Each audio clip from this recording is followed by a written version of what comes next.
आइए रामायण के इस अहम विश्लेषण में उतरते हैं। ये लालच, धोखे और धर्म की बेहद मार्मिक घटना है। ये अपहरण सिर्फ एक घटना नहीं, बल्कि वो भयंकर चिंगारी थी जिसने लालच के कारण पूरा महायुद्ध भड़का दिया।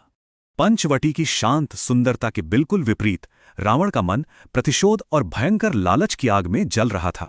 शूर्पणखा की शिकायत से लेकर भगवान राम को दूर भेजने तक ये पूरा षड्यंत्र बहुत ही चालाकी से रचा गया। माता सीता की सुंदरता के बारे में सुनते ही रावण का भयंकर अहंकार और उसका लालच तुरंत जाग उठा। यहीं से धोखे की शुरुआत होती है।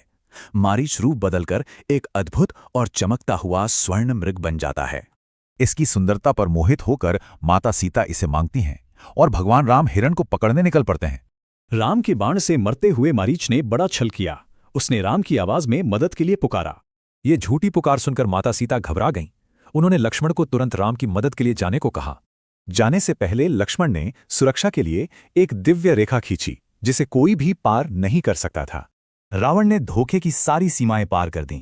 वह एक साधु का भेष धरकर कुटिया पर भिक्षा मांगने पहुंचा। रेखा पार न कर पाने पर उसने माता सीता की धार्मिकता का फायदा उठाया और उन्हें मजबूरन बाहर बुलाया। साधु का अपमान न हो, इस धर्म संकट में फंसकर माता सीता ने उस सुरक्षा रेखा को पार कर लिया। रेखा पार करते ही रावण ने अपना असली भयानक रूप दिखाया और बलपूर्वक उन्हें अपने पुष्पक विमान में बैठा लिया। पुष्पक विमान में बंदी माता सीता की दर्द भरी पुकार सूने आसमान को चीरती हुई दूर दूर तक गूंजने लगी। तभी धर्म की रक्षा के लिए पक्षीराज जटायु आ गए। उन्होंने रावण के इस अधर्म को रोकने का साहस दिखाया। निडर जटायु ने सच्ची धार्मिकता का अद्भुत परिचय दिया। उन्होंने सीधे रावण के इस भयंकर कृत्य को चुनौती दे डाली।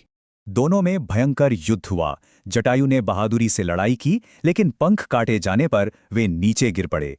जब राम और लक्ष्मण वापस लौटे तो कुटिया खाली थी। भगवान राम व्याकुल होकर माता सीता को खोजने लगे। खोजते हुए उन्हें घायल जटायु मिले। जटायु ने अपनी अंतिम सांस लेते हुए इस धोखे का पूरा सच बता दिया।